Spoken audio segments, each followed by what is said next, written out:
Hello friends, welcome to my YouTube channel बोजॉनिक्स। आज हम करेंगे एंगुलर मोमेंटम एंड फ्रीक्वेंसी से रिलेटेड एक टॉपिक, जिसमें हम देखेंगे फेस कर्व के अंदर जो एरिया आता है वो कैसे एंगुलर मोमेंटम के बराबर होता है। ठीक है, तो देखते हैं। तो अगर हमारे पास कोई एनर्जी इक्वेशन है E equal to half m omega square x square plus p square upon 2m. Okay, this energy equation is a function of x and p. तो अगर मैं इसको ड्रॉ करना चाहूँ तो एट x इक्वल टू 0 मुझे p क्या मिल जाएगा। p अगर मैं ड्रॉ करूँ x इक्वल टू 0 पे तो p की वैल्यू हो जाएगी √2me। फेस कर्व बनाऊँ मैं तो अगर if this is p and this is x तो मुझे p की वैल्यू मिल गई √2me and at p equal to 0 पे मुझे किसकी वैल्यू मिल जाएगी, x की वैल्यू मिल जाएगी। तो x की वैल्यू क्या हो गई 2e/m omega square under root. तो ये मुझे किसकी वैल्यू मिल गई √2e/m ओमेगा स्क्वायर। तो एक तरीके का ये क्या बनेगा, एलिप्स बन जाएगा। This is 2m। ओके, तो मुझे क्या दे देगा, ये एलिप्स दे देगा। ये प्लस माइनस वैल्यूज आएंगी दोनों, क्योंकि अंडर रूट स्क्वायर था ये p square and x square. तो ये मुझे क्या दे देगा, एलिप्स दे देगा। This energy equation, this type of energy equation हमें क्या देंगी, एलिप्स दे देंगी। तो अगर मैं इसका एरिया निकालूं, एरिया अंडर दिस कर्व निकालूं मैं, तो this is a phase curve. तो एरिया अंडर दिस कर्व मुझे क्या दे देगा,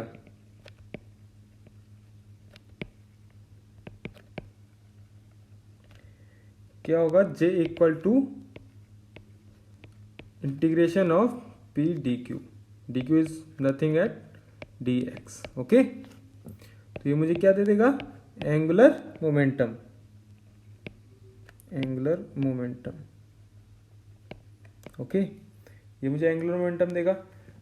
तो अगर अब मैं कैसे निकालूं, p को dx के साथ इंटीग्रेट करना है, तो उसकी जगह मैं क्या देख लूं, मुझे पता है कि एरिया अंडर द कर्व मुझे एंगुलर मोमेंटम दे देगा। तो मैं सीधे सीधे एरिया ऑफ एलिप्स जो होता है वो J के इक्वल रख दूं। एरिया ऑफ एलिप्स कितना होता है, पाई इंटू ए बी। ए और बी की वैल्यूज मैंने निकाल ली थी, this and this. If this is a then this is b. Okay, तो मुझे J इक्वल टू क्या मिल जाएगा, pi into √2e/m omega square into √2me। Okay, ये मुझे वैल्यू मिल गई J की। सॉल्व करते हैं, देखिए क्या आता है। तो J इक्वल टू हमें क्या मिल जाएगा, 2πe/ओमेगा। ये मुझे J की वैल्यू मिल गई। अब देखो, अब मुझे निकालना है फ्रीक्वेंसी। अगर मुझे फ्रीक्वेंसी निकालनी है तो देखो कैसे निकालेंगे। अगर अब यहाँ से E अगर मैं निकालूं तो E इक्वल टू क्या हो जाएगा, J⍵/2π। हमें सबसे पहले क्या पता था, एनर्जी ही तो पता था। एनर्जी के टर्म से हमने निकाली ना ये वाली इक्वेशन, तो एनर्जी के टर्म में फिर से लिख ली। तो अगर एनर्जी J का फंक्शन है फॉर अ स्मॉल चेंज, मैं ये लिख सकता हूं DE/dJ इक्वल टू ω/2π। तो ω/2π क्या क्या होता है, नथिंग बट 1/t और न्यू मतलब फ्रीक्वेंसी। अगर मैं एनर्जी को J के टर्म में डिफरेंशिएट कर दूं तो मुझे क्या मिल जाती है, फ्रीक्वेंसी मिल जाती है। Okay, if the energy is a function of J that we can find the angular frequency using this method. Okay, निकाल सकते हैं। तो हमारी फ्रीक्वेंसी का फॉर्मूला क्या हो गया, डेल ई अपॉन डेल जे। इंपॉर्टेंट फॉर्मूला है, इस पे बेस्ड 1-2 बार क्वेश्चन आ चुके हैं नेट में, ठीक है। तो ये समझ में आ गया। चलिए अब एक न्यूमेरिकल करते हैं। अगर देखिए क्वेश्चन है, अगर हमारे पास कोई energy E equal to p²/2m plus half m omega square x square दिया हुआ है और पूछा है क्या, J निकालो, एंगुलर मोमेंटम निकाल दो। तो कैसे निकालेंगे मोमेंटम, हमें क्या पता है, J इक्वल टू क्या होता है, P इंटू डी एक्स होता है, एरिया अंडर द कर्व होता है। तो एरिया अंडर द कर्व, नहीं तो उसको इंटीग्रेट कर दो, पी डी एक्स कर दो। तो पहले हम क्या निकाल दें, P मोमेंटम निकालते हैं। मोमेंटम क्या आएगा यहाँ से, 2m minus half m omega square x square whole under root, okay, ये आया। अब इंटीग्रेट करते हैं तो J इक्वल टू क्या आ जाएगा, integration of P dot d x होता है। तो वैल्यू ऑफ P क्या है, under root 2m e minus half m omega square x square integration with dx। अब ये dx का इंटीग्रेशन कहाँ से कहाँ तक होगा, अगर मैं इसको ड्रॉ करूँ फेस कर्व में, तो मुझे x और p की वैल्यूज़ क्या मिलेंगी, जैसे कि पहले मिली थी at x equal to 0, p की वैल्यू मिल जाएगी एट x इक्वल टू 0 मुझे क्या मिलेगी, 2me मिलेगा। And at p equal to 0 मुझे क्या मिलेगा, x की वैल्यू मिलेगी 2e upon m omega square, ये वैल्यूज़ मिल गई। मुझे इंटीग्रेट का किससे करना है, dx से करना है। तो dx से इंटीग्रेशन कैसे होगा, 0 to 2 under root 2e upon m omega square. तो इंटीग्रेट कर लेते हैं, 0 to under root 2e upon m omega square, इससे इंटीग्रेट करना है हमें। अगर ये एक पार्ट मुझे इंटीग्रेट करके मिल गया तो मैं इंटू 4 करके ये चारों पार्ट निकल जाएंगे। तो इंटू 4 कर देते हैं और चारों पार्ट इस लिमिट से निकल आएंगे। 0 टू 4 करा हमने तो ये एक पार्ट निकल के आया, फिर दूसरा, तीसरा, चौथा, सिमिट्री है तो 4 से मल्टीप्लाई कर दिया। तो ये हमारे पास क्या आ गई, लिमिट आ गई। बाकी हम 2m under root 2me minus half m omega square x square into d x, ठीक है, ये मिटा देते हैं। ये आया, लिमिट्स हमें पता चल गई।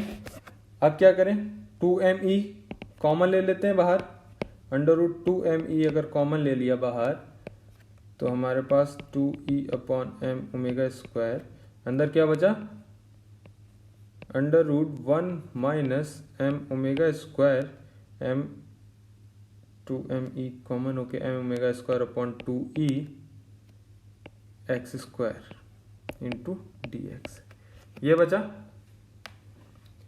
अब इंटीग्रेट करने के लिए हम क्या करेंगे, इस under root m omega square upon 2e into x को अगर t मान लें तो इंटीग्रेट करके हमें क्या मिलेगा, dx इक्वल टू क्या हो जाएगा, 2e upon m omega square dt, this whole terms right hand side पे चले गए। तो dx इक्वल टू ये आ गया। तो एट x इक्वल टू 0 पे t इक्वल टू 0 होगा, दिख रहा है हमें। And at x equal to, अगर इसकी वैल्यू हम क्या रख दें, 2e upon m omega square, क्योंकि हमारे पास क्या है, x इक्वल टू 0 पे t इक्वल टू 0 आ रहा है और दूसरी x की वैल्यू क्या है, 2e upon m omega square. तो t की वैल्यू हमारे पास क्या आ रही है, 1, ठीक है। ये दो वैल्यूज आ गई तो हमारे पास क्या हो गया, 4 अंडर रूट 2me, वैल्यूज क्या आ गई, 0 to 1, okay, 1 minus t square, okay, क्योंकि अंडर रूट और एक्स लिया था मैंने बस, तो ये टी स्क्वायर आएगा अंदर और dx की जगह क्या आएगा, under root 2e upon m omega square into d t. चलिए नेक्स्ट पेज पे करते हैं आगे। तो हमारे पास क्या आया था, 4 अंडर रूट 2me इंटू, वो बाहर ले लेते हैं, 2e upon m omega square 0 to 1 under root 1 minus t square d t. अब इस t को मैं क्या ले लेता हूँ, साइन थीटा ले लेता हूँ। तो हमारे पास क्या बचेगा, d t equal to cos theta into d theta. D t की जगह क्या आ गया, cos theta d theta, and this 1 minus sine square theta equal to cos square theta. तो हमारे पास क्या आ गया, under root 2me under root 2e upon m omega square, और अगर वैल्यूज रखें 0 रखें, t इक्वल टू 0 रखेंगे तो साइन थीटा की वैल्यू इज 0, और फॉर 1 इट्स 90, तो 0 to pi by 2, and 1 minus sine square theta is cos square theta, तो अंदर रूट में आएगा, तो क्या हो जाएगा, cos theta only, cos theta, and d t की जगह cos theta d theta. Integrate कर लेते हैं, तो 4 2me under root 2e upon m omega square and 0 to pi by 2 cos square theta d theta. अगर हम इसको इंटीग्रेट करते हैं तो हमारे पास क्या आएगा, पाई बाई 4 आएगा। Integration of this is pi by 4, तो 4 2me under root 2e upon m omega square into pi by 4, क्या मिल जाएगा मुझे, 2m, m से m, रूट m से m cancel, 2 is 2, 4 to 4 cancel, तो ये आ गया हमारे पास j equal to 2 pi e upon omega. Okay, तो ये हमारे पास निकल के आया एंगुलर मोमेंट। ठीक है, तो ये है हमारा आंसर। चलिए नेक्स्ट करते हैं। एक और क्वेश्चन आया हुआ है नेट में, वो आया है, अगर v पोटेंशियल दिया हुआ है k x की पावर 4, तो पूछा गया है frequency is proportional to e to the power alpha, find the value of alpha. ये पोटेंशियल दिया है बस, और बोला है कि frequency is proportional to e to the power alpha, to find the value of alpha. हमें पता है फ्रीक्वेंसी का formula del E upon del J था, तो उससे पहले हमें क्या निकालना पड़ेगा, जे निकालना पड़ेगा। चलिए तो स्टार्ट करते हैं। ई हमारे पास क्या हो जाएगा, P square by 2m plus potential की जगह के एक्स की पावर 4। ओके, फिर से वही इक्वेशन बनाते हैं पहले। तो एट x इक्वल टू 0 पे हमारे पास मोमेंटम निकल के आएगा। मोमेंटम क्या निकल गया, अंडर रूट 2me आ गया। ठीक है, and at p equal to 0 पे हमें x की वैल्यू मिल जाएगी। x की वैल्यू कितनी आएगी, e बाई के टू द पावर 1/4। ओके, तो ये हमारे पास लिमिट आ गई, कितनी आई, 0 से लेके e upon k to the power 1/4। तो हम इंटीग्रेट करते हैं। j इक्वल टू हमारे पास क्या था, p इंटू डी एक्स था। p की वैल्यू यहां से कितनी आएगी, इंटीग्रेशन 4 टाइम करते हैं लिमिट के साथ, 0 to e upon k to the power 1/4, और p की वैल्यू यहां से आएगी 2m e minus k x की power 4, this is in under root. Okay, and dx। फिर से वही चीज जो हमने पहले करी थी, 2me हम बाहर ले लेते हैं, sorry under root 2me common ले लेते हैं बाहर, और this is e upon k to the power 1/4। अंदर क्या बचेगा, 1 minus k upon e x to the power 4 into dx। ये बचा के अपॉन ई, 2me बाहर आ गया। अब क्या करेंगे, k upon e to the power 1/4 x को हम क्या ले लेंगे, t ले लिया, तो dt इक्वल टू क्या हो गया, k upon e to the power 1/4 into d x. Put कर दो वैल्यू, क्या आएगा। और अगर ये 0 रखते हैं, x अगर 0 रखते हैं तो t की वैल्यू हमें क्या मिलेगी, 0 मिलेगी। और अगर x की value e upon k to the power 1/4 रखते हैं तो t की वैल्यू क्या मिल रही है हमें, 1 मिलेगी। तो वैल्यूज पुट कर दो, 4 2 m e, लिमिट्स हमारी क्या हो गई 0 to 1 under root 1 minus T to the power 4 into e upon k 1/4 dt। ठीक है, dx की जगह हम क्या करेंगे, ये e इधर dx इक्वल टू क्या हो जाएगा, e upon k to the power 1/4 dt। Okay, तो ये वैल्यूज पुट कर दी हमने, दिस इज e। तो ये वैल्यू पुट करने के बाद हम क्या करेंगे आगे, फिर से this term will go out and integrate with respect to dt।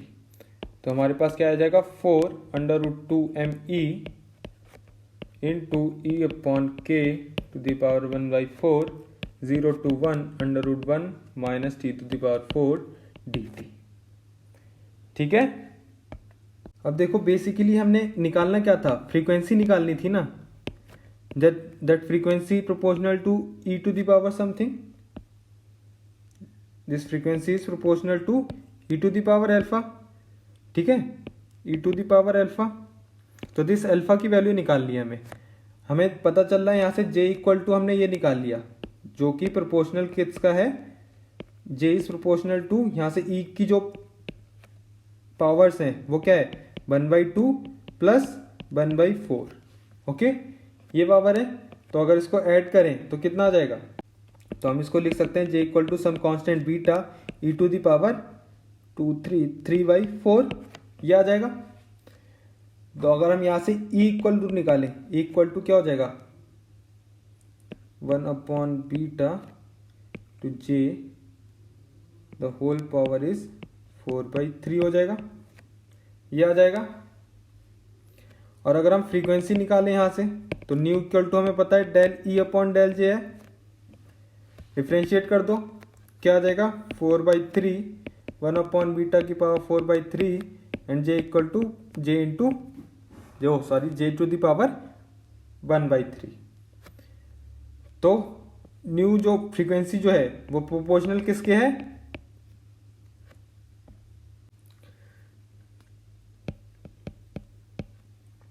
हमें यहाँ से दिख रहा है j की पावर 1/3, ये प्रोपोर्शनैलिटी है, और j की प्रोपोर्शनैलिटी विद e है 3/4। तो प्रोपोर्शनल j की अगर मैं e रख दूँ प्रोपोर्शनैलिटी में, तो e की प्रोपोर्शनैलिटी कितनी हो जाएगी 3/4, तो nu proportional to e to the power 1/4। Okay, तो वैल्यू ऑफ अल्फा क्या निकल के आया 1/4।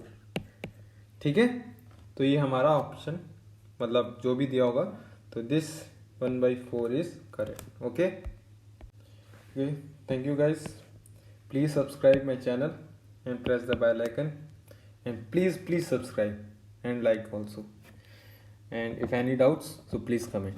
Okay, thank you.